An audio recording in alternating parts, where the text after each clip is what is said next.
Chilli chicken 65 எப்படி செய்யறதுன்னு பார்க்கலாங்க. இது ரொம்ப கிறிஸ்பியாக சாப்பிட்றதுக்கு ரொம்ப டேஸ்ட்டாகவும் இருக்கும். சிக்கனை நல்லா மஞ்சள் பொடி போட்டு வாஷ் பண்ணி வச்சுக்கிட்டேங்க. தயிர் 2-3 ஸ்பூன் சேர்த்துக்கிட்டேன். இஞ்சி பூண்டு பேஸ்ட்டு 1 ஸ்பூன் எடுத்துக்கிட்டேங்க. சால்ட்டு தேவையான அளவு சேர்த்துக்கிட்டேன். கார்ன்ஃப்ளவர் மாவு சேர்த்துக்கிட்டேன் 2 ஸ்பூன். சில்லி சிக்கன் 65 பவுடர் கடையில் கிடைக்குது, அது சேர்த்துக்கிட்டேங்க. நல்லா கலந்து விட்டுக்கங்க.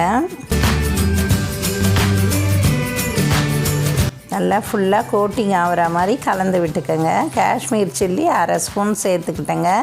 இது கலருக்கு, காரத்துக்கு இல்லை. நல்லா கலந்து வச்சுக்கிட்டேங்க. 1/2 மூடி லெமன் புழிஞ்சுக்கிட்டேங்க. லெமன் ஜூஸ் புழிஞ்சிட்டு நல்லா கலந்து விட்டுக்கிட்டேன். ஒரு 1/2 மணி நேரம் ஊற வச்சுடுங்க. நல்லா கிறிஸ்பியாக வரும். அப்போ தான் எல்லாத்தையும் கலந்து 1/2 மணி நேரம் ஊற வச்சுக்கிட்டேன். அடுப்பில் எண்ணெய் ஊற்றி நல்லா காய வச்சுடுங்க. எண்ணெய் காஞ்சதும் அடுப்பை ஸ்லோ பண்ணிவிட்டு ஒரு பீசஸாக எடுத்து போடுங்க. ஒன்றோட ஒன்று ஒட்டாமல் வருது பாருங்கள். இது எல்லா ரைஸுக்கும் எடுத்துக்கலாங்க. சும்மா கூட சாப்பிட்லாம். இது நல்லா கிறிஸ்பியாக மொறுன்னு இருக்கும்.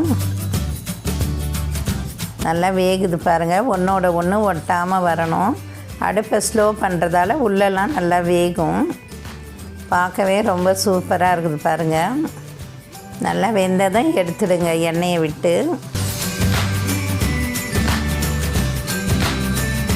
ரொம்ப நல்லா கிறிஸ்பியாக வந்திருக்கு பாருங்கள்.